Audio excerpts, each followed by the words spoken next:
Muito boa noite, meus irmãos, minhas irmãs, aqueles que nos ouvem. Hoje, dia 18 de outubro de 2023, nós estamos em nossa série de estudos sobre a Carta Pastoral e Teológica sobre a liturgia da Igreja Presbiteriana do Brasil. Nós estamos fazendo uma série de estudos com as cartas pastorais da Igreja Presbiteriana por causa do aniversário de 164 anos de fundação da Igreja Presbiteriana do Brasil. Nós conseguimos ver algumas quartas-feiras atrás a Carta Pastoral e Teológica sobre o Espírito Santo e seus dons, línguas, profecia e sobre o batismo com o Espírito Santo. Foi bastante elucidativo.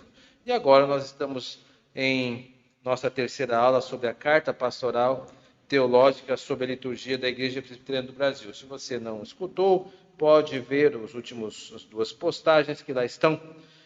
Vez por outra, nós apenas interrompemos para um outro estudo de um querido irmão Danúzio, que também, uma das quartas-feiras de cada mês, está fornecendo os seus estudos.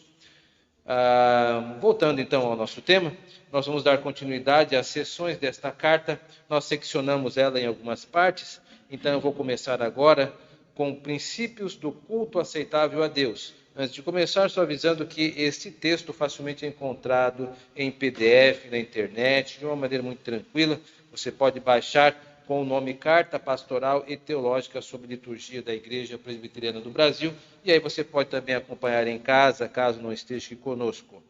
Então vamos lá. Diz assim o texto: é preciso ressaltar que o culto aceitável a Deus, além da observância dos princípios e normas, quanto aos elementos do mesmo, inclui determinadas atitudes e características também preceituadas nas Escrituras e que não devem ser negligenciadas. O Senhor Jesus nos ensina que devemos adorar a Deus em espírito e em verdade, no contexto em que o Senhor Jesus proferiu estas palavras, lá no Evangelho de João, capítulo 4, verso 23 e 24, que é o encontro com a mulher samaritana e a discussão sobre o local da adoração a Deus. Adorá-lo em espírito significa não adorá-lo em um único local sagrado e exclusivo, como era o templo de Jerusalém, mas em qualquer lugar, desde que a atitude esteja certa. O que importa não é onde, mas como. Por ser espírito, Deus não estava contido naquele templo ou no monte Gerizim, sagrado para os samaritanos, e onde antes havia um templo. Os adoradores que ele busca são aqueles que o adoram com atitude interior aceitável e de acordo com a verdade por ele revelada aos judeus, em contraste com o culto falso dos samaritanos. Portanto, a declaração adorar a Deus em espírito não pode ser usada para se justificar um culto livre, ao sabor dos sentimentos e imaginações do condutor do momento. Esta interpretação é uma distorção no sentido das palavras do Senhor Jesus. Esse parágrafo, então, ele tem um olhar apologético. Então, ele está criticando aqui, o redator, que algumas pessoas usam este texto fora do seu contexto. Qual texto? Onde há espírito ou liberdade, devemos adorar a Deus em espírito e em verdade.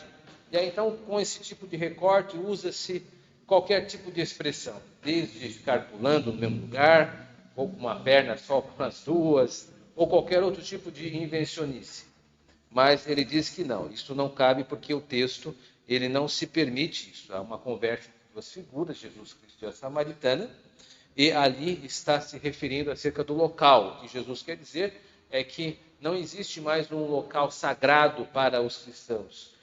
Não é tanto o local, mas em como nós adoramos a Deus. De que maneira? De acordo com a verdade revelada de Jesus Cristo e com a interioridade harmonizada com isso. Esses são os dois setores importantes. Os demais não são tanto. O que nós estamos vendo aqui é um uso apologético. Nós vimos na aula passada, ao tratar dos elementos do culto e das circunstâncias do culto, que muito tinha a ver com as normas estabelecidas. Mas aqui, embora não haja normas, existem sim algum tipo de princípios e atitudes. E essa é uma atitude. Adorar a Deus em espírito e em verdade é o modo como nós oferecemos essa atitude. Ela deve estar, repito, harmonizada com a palavra e também com uma atitude interna, com o seu interior em harmonia com aquilo que a palavra revela. Continuando, além da adoração em espírito e em verdade, as Escrituras destacam a sinceridade de coração, a humildade, o espírito quebrantado, uma santa alegria e gozo na presença do Senhor. A busca da edificação e o reconhecimento que o Deus triuno é o centro do culto. A solenidade diante do Senhor que caracteriza o culto público não é oposto da alegria e da exultação em estarmos na presença do Pai. As duas coisas devem andar juntas, enriquecendo a nossa experiência de culto. O que ele está insistindo aqui é que, embora nós estejamos dentro de um culto solene, isso não quer dizer que nós devemos estar despidos da alegria que deve constituir a vinda dos filhos de Deus quando vão encontrar o Pai. Porque quando nós nos reunimos em santa convocação, nós viemos para cultuar a Deus juntamente com uma sociedade de almas. E como é algo diferente de tudo que pode ser feito no mundo, nós devemos estar imbuídos com sentimentos próprios para isso, que é a grande alegria de podermos desfrutar de Deus e da sua palavra. Ou seja, a solenidade, a seriedade e a formalidade e o rito não são elementos que podem depredar o verdadeiro sentimento que deve conter o adorador. Continuando, as Escrituras também nos falam do culto que Deus não aceita.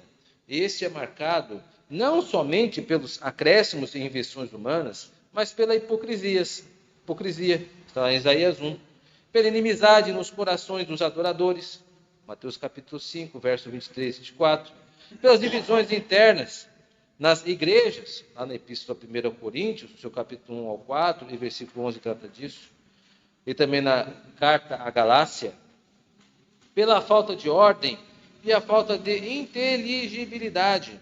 1 Coríntios 14, quando as pessoas estavam cultuando em outros idiomas e nada se entendia. Pela entrega de ofertas que simbolizam a falta de amor e de consagração a Deus, Malaquias 1. Pela vida imoral do povo e dos seus seguidores, Malaquias 2.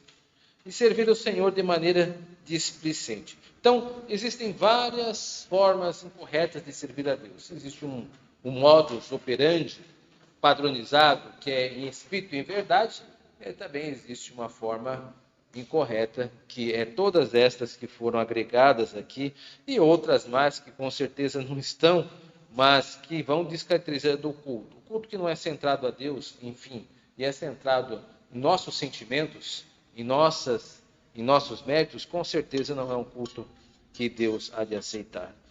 Retomando ao texto. Assim, ao mesmo tempo em que tratamos de questões relacionadas aos elementos e circunstâncias do culto público, não podemos esquecer que a vida, a conduta e a atitude do povo e de seus líderes são igualmente importantes para o culto que Deus aprova. Então aqui nós temos nestes 4 parágrafos alguns princípios e atitudes ou características que não são elementos do culto, como nós vimos, e nem circunstâncias do culto, mas que precisam também ser componentes do equipamento do adorador. Precisamos estar atentos em como nós nos direcionamos a Deus, com o sentimento condizente a isso, com alegria, com respeito, com satisfação, com deleite, ao mesmo tempo com formalidade, com o rito. Tudo isso não é incompatível um com o outro. Vamos para o segundo tópico, a responsabilidade pela condução do culto. Embora todos os adoradores sejam responsáveis para que o culto a Deus seja oferecido de acordo com seus preceitos, a responsabilidade da condução do mesmo recai sobre o pastor da igreja local, de quem a liturgia do culto é função privativa, conforme a constituição da nossa igreja. Assim, devem os pastores zelar para que o culto a Deus oferecido nas igrejas, onde pastoreiam, transcorra não somente de acordo com os padrões bíblicos, no que se refere aos seus elementos e circunstâncias, como também quanto à vida e atitude dos adoradores.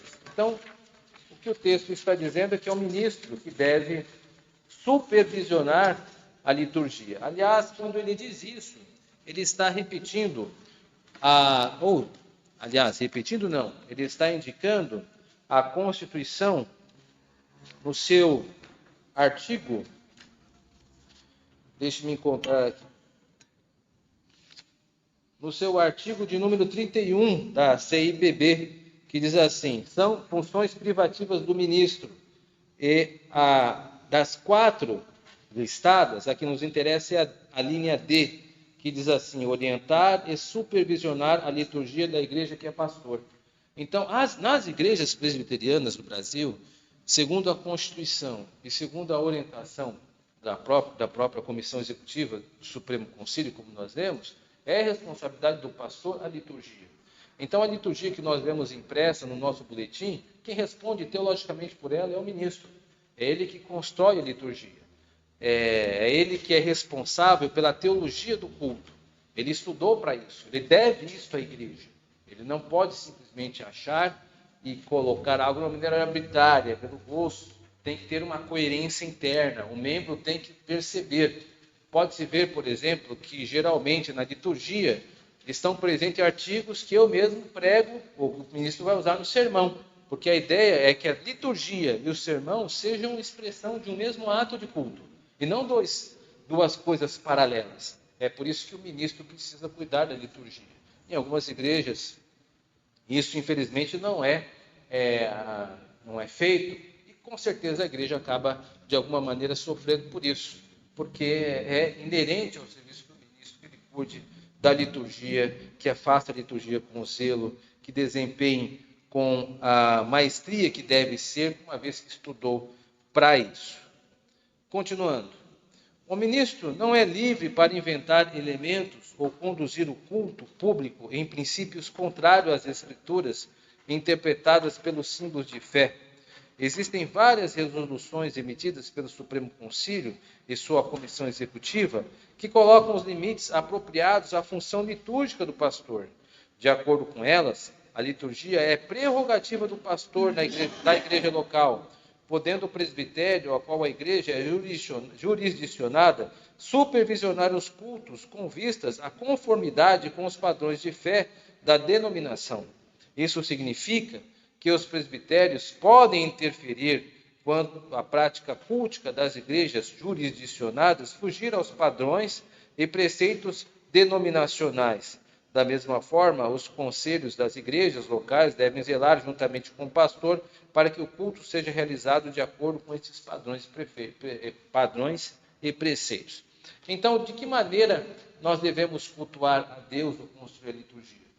Veja, o que o texto está dizendo é que os símbolos de fé, eles normatizam isso.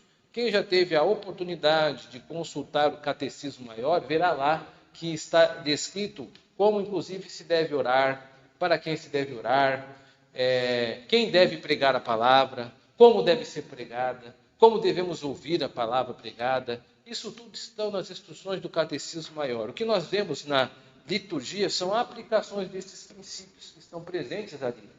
Infelizmente, nós temos hoje um grande sentimento evangelical que acaba erodindo a nossa tradição presbiteriana reformada, querendo trazer modismos para a igreja presbiteriana, como práticas de dança litúrgica, conforme o texto está até comentando, ou como outras coisas mais, como teatro e tudo mais. Isso são coisas e expedientes estranhos à liturgia. Basta um pequeno olhar no Catecismo Maior, basta um pequeno olhar no princípio de liturgia da nossa igreja e verá que esses elementos não estão presentes no culto.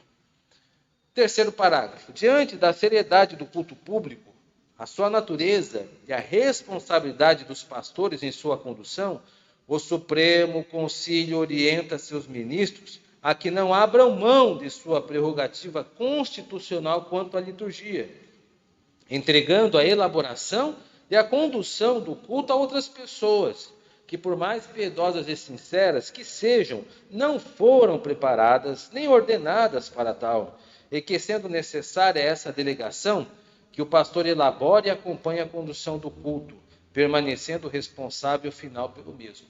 Então, quem é o responsável pela liturgia? É o ministro. O ministro tem que escrever a liturgia, tem que registrar a liturgia, cuidar para que a sua teologia seja coerente. O ideal é que o ministro conduza a liturgia, porque ele foi preparado para isso.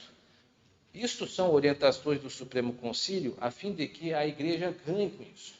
Porque a partir do momento que a igreja tem a certeza de que o ministro está ocupando-se das suas funções, a igreja sabe que está agindo de uma forma saudável e que todos vão ser beneficiados por isso. Porque é um desvio de função quando o ministro é colocado para outras coisas e não necessariamente para aquilo que é prerrogativa do seu cargo. Né? Então precisamos tomar cuidado sempre com essas coisas, a fim de que elas todas possam concorrer para a edificação do povo de Deus. Expressões corporais no culto. Vamos lá, ainda contexto da carta. Algumas expressões corporais encontram lugar no culto público, conforme nos ensinam as Escrituras, como uma maneira de expressão dos sentimentos que perpassam o coração da comunidade enquanto adora. Assim encontramos referências no Antigo Testamento ao elevar as mãos a Deus e olhar para os céus durante a oração, como expressão de elevo e dependência de Deus, está em 1 Reis 8:54. Ou ajoelhar-se diante dele como sinal de contrição e quebrantamento. No culto do Novo Testamento encontramos referências ao levantar as mãos e ao ajoelhar-se, como expressões simbólicas dos sentimentos religiosos durante o culto. As Escrituras também mencionam outras expressões de natureza religiosa, através do corpo, como danças, embora não no contexto do culto público de Israel a Deus ou do culto cristão. As danças são mencionadas mais de 25 vezes nas Escrituras, em contextos de festa popular, vitórias militares, e expressão de exultação religiosa, e de festividades pagãs. Note-se que tais ocorrências não se referem a danças no contexto do culto público oferecido a Deus, quer no Antigo Testamento ou no Novo Testamento. Além disto, a quase totalidade destas menções é encontrada em passagens histórico-descritivas, o que dificulta usá-las como norma para o culto do Novo Testamento. Considere-se a dificuldade de se fazer normas ou estabelecer princípios gerais para a vida da igreja simplesmente a partir de atos, ações, eventos e incidentes envolvendo os personagens da Bíblia. O que o redator está defendendo aqui? Está defendendo o seguinte: as danças são expressões culturais. E Israel é uma nação até hoje, mas vamos nos concentrar no Israel bíblico. Era uma nação cultural, com suas culturas, com a sua maneira de expressar a sua participação no mundo, de manifestar sua alegria com festas. Isso é cultural, assim como o povo brasileiro que também é festivo em suas ocasiões. Não tem nenhum problema com isso. Agora, não podemos confundir uma dança que é uma expressão de adoração a Deus, que moldou a cultura israelita, com uma expressão cultica. Ajuda bastante nós pensarmos no culto dentro do tabernáculo e do templo. Comece a conceber e ver se você consegue imaginar alguém dançando entre o altar do sacrifício que estava sendo queimado e a porta da entrada dos santos, né, da tenda dos santos. É imaginável. As pessoas estavam lá para cultuar a Deus, levando sua oferta, esperando que ela queimasse, ou se fosse uma oferta pacífica para participar também da alimentação. O sacerdote entraria na Câmara dos Santos, encontraria o incensário de um lado, encontraria os pães asmos do outro, o incensário à frente, a luminária do lado, o candelabro de um lado, a mesa dos pães asmos do outro, e depois os santos dos santos com a arca da aliança, onde ele entraria uma vez por ano, o sumo sacerdote. Dá para imaginar alguém dançando no meio desse mobiliário? É lógico que não, né? Não tem nenhum tipo de cabimento. Da mesma maneira, quando se é trago no Novo Testamento, a sinagoga ela procura ter um ritmo cultico também. Então você vê lá, palavra sendo anunciada, lá em Lucas capítulo 4, quando Jesus fala aos judeus através da sinagoga. Ou lá no livro de Atos, no capítulo 12, 13, quando Paulo tem a oportunidade de entrar nas sinagogas e explorar e pregar a palavra de Deus, a expressar-se por meio da lei de Moisés, pregando. Não há nenhum tipo de registro de dança. Então, esses expedientes de dança não podem ser misturados, como expressões culturais e expressões culticas são diferentes. Eu sei, como a nação de Israel é a nação de Deus, às vezes as coisas ficam um pouco borradas, pode parecer meio borradas. Vou dar um exemplo. Uma das expressões culturais de Israel, reconhecida pelos outros povos, era a sua musicalidade. Por exemplo, um dos salmos Eles estão cantando, cante-nos, estão pedindo, cante-nos os cânticos de Sião. Porque a enologia ou a musicalidade dos israelitas foi se desenvolvendo, uma vez que eles não faziam nada de artefato com imagem, nada com exceção de outras coisas. Estou dizendo que eles não vão se desenvolver em esculturas. Isto é um reflexo da presença de Deus no meio deles, e que eles teriam cuidado com imagens. Então, eles vão se desenvolver em outro tipo de expediente artístico. Então, há sim uma influência das Escrituras na cultura israelita, mas não podemos esquecer que expressões culturais não são expressões culticas. É a diferença. Danças litúrgicas e coreografias. A expressão danças litúrgicas é geralmente aplicada às seguintes atividades. 1. As danças da congregação ao som de música durante o cântico. 2. As danças realizadas por indivíduos ou grupos à frente da igreja em determinado momento da liturgia e que pretendem transmitir a palavra de Deus ao povo, ilustrando ou dramatizando uma mensagem durante o culto público. Essas últimas são também chamadas de coreografias e denominadas pela IBB de expressões corporais acentuadas. Antes de tratarmos dela, é preciso esclarecer que o dançar em si não é necessária e intrinsecamente errado e pecaminoso, a começar do fato que encontramos diversas ocasiões no Antigo Testamento em que membros individuais do povo de Deus dançaram. É nesse sentido que encontramos exemplos no Antigo Testamento de danças como expressão popular de alegria por vitórias militares dadas por Deus, ou expressão individual desta mesma alegria, mesmo que não encontremos no Novo Testamento qualquer referência de danças por parte de cristãos. Entendemos que o fato de dançar em si não é intrinsecamente contrário ao cristianismo, a não ser quando dançar envolva e promova a impureza sexual e comprometa o testemunho cristão diante do mundo. Então, o texto está se preparando para tratar disso. Mas é bom lembrar que a dança em si não é pecado. O que ele está dizendo? Dançar é pecado? Não necessariamente. É uma expressão cultural também. Existem danças, povos que dançam, danças folclóricas, que têm a ver com a sua cultura. Eu não estou aqui usando folclore de seu emprego de misticismo, longe de mim, não é isso. A ideia é que há algumas culturas, por exemplo, os alemães têm as suas danças comunitárias, de cada um se dá a mão e fazem aqueles círculos, assim como outros países também, outras etnias têm as suas danças comemorativas. Nenhum problema com isso. Não é problema quando não envolva a sensualização ou estímulo à lascívia.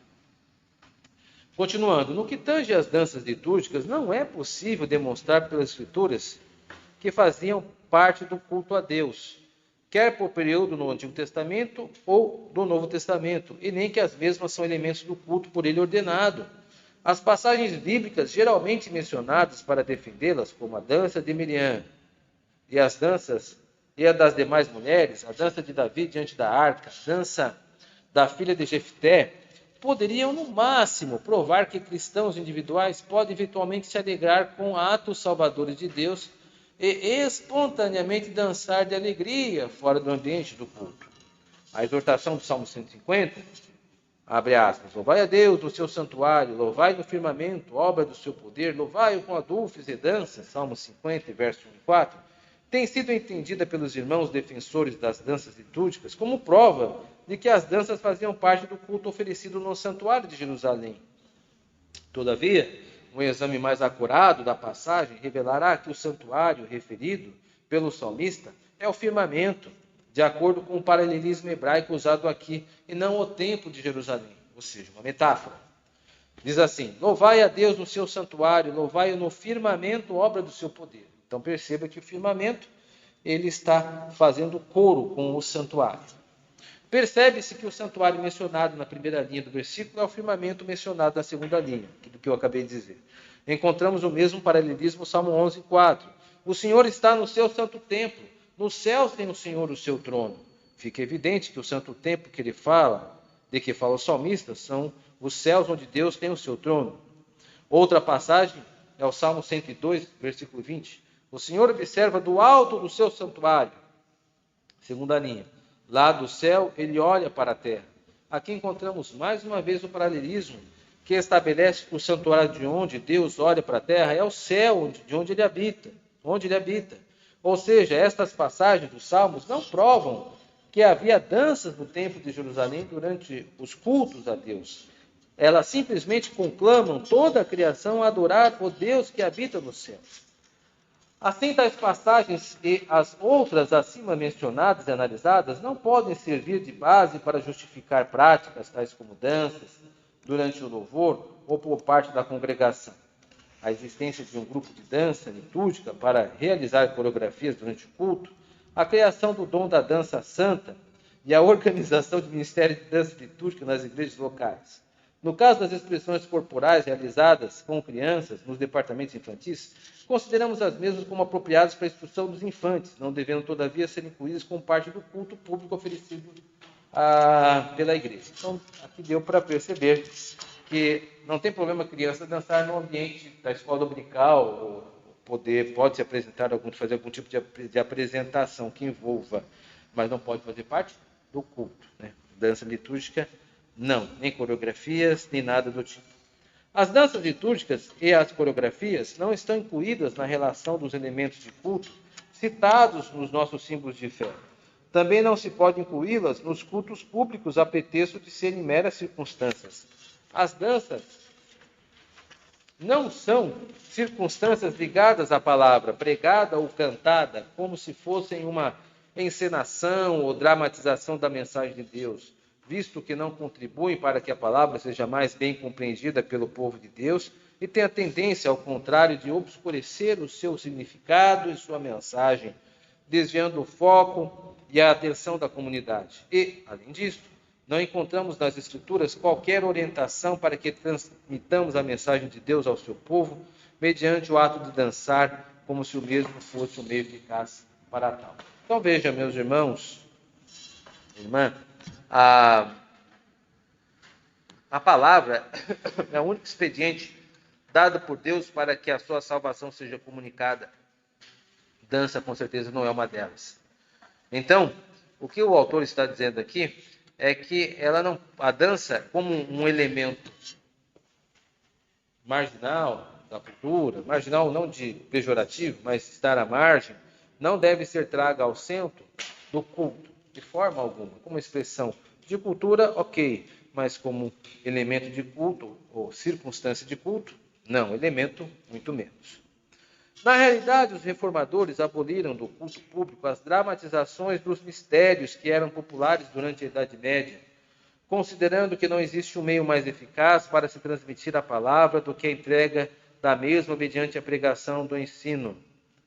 Por esses motivos, o Supremo Concílio e sua comissão executiva vem consistentemente orientando as igrejas federadas a que não incluam danças litúrgicas e coreografias no culto a Deus, conforme vemos nas decisões abaixo. São inconvenientes todas as formas que possam distanciar os adoradores desses princípios, sendo que dentre essas formas inconvenientes, conforme já declarado pelo Supremo Concílio de 1998, encontram-se as expressões corporais acentuadas, podendo ser incluídas entre as quais práticas tais como danças litúrgicas e coreografias. Reafirmada resolução 87 da Comissão Executiva do Supremo Conselho de 2007, que considera inconvenientemente nos cultos presbiterianos a prática de danças litúrgicas e coreografias. Todavia, existem diversos exemplos de expressões lúdicas dos sentimentos religiosos feitos diante de Deus em outras ocasiões. Desta forma, enquanto não se podem admitir as danças no culto público, quer nos templos das igrejas ou em quaisquer outros locais onde o culto público é realizado, por outro lado, é possível reconhecer que as danças são atividades legítimas quando realizadas fora do ambiente litúrgico, como atividades culturais das igrejas locais, e nesses casos, sempre a critério de seus conselhos e desde que não provoquem a sensualidade ou escândalo. Então, existem sim culturas que são bastante festivas. Vez por outra, nós encontramos, por exemplo, alguns angolanos, e sempre eles são muito coloridos, com suas vestes bastante festivas, a sua voz melodiosa, né? Os cultos, mesmo os cultos, eles têm um cuidado, né, para se conter, mas você percebe que a cultura desta etnia, ela é bastante musical, bastante festiva, e mesmo fora da igreja eles têm as suas atividades. Então não há problema com isso quando isso é fora da solenidade do culto. Então a cultura pode ser expressa de forma de dança, conforme não se exceda, né? Contanto que não se exceda, bem melhor. Considerações finais. Bom, os assuntos que tratamos hoje são reflexos da alta importância que a IPB dá ao culto solene. Essa atitude é derivada da consciência de que a liturgia, o culto, é um dos 3 índices apontados pela Confissão de Fé de Westminster, vide capítulo 25, seção 4, como reveladores da pureza das igrejas. Então, com a nossa confissão de fé, entende que existem 3 índices que podem revelar elementos que sugerem que uma igreja é mais ou menos pura. São eles a pregação da palavra, como é ensinada, os sacramentos, como são administrados, e o culto. O culto é um dos 3 elementos indicadores, são 3 índices indicadores para a pureza do culto. Que Deus nos abençoe e que possamos continuar crescendo no conhecimento da sua palavra. Amém.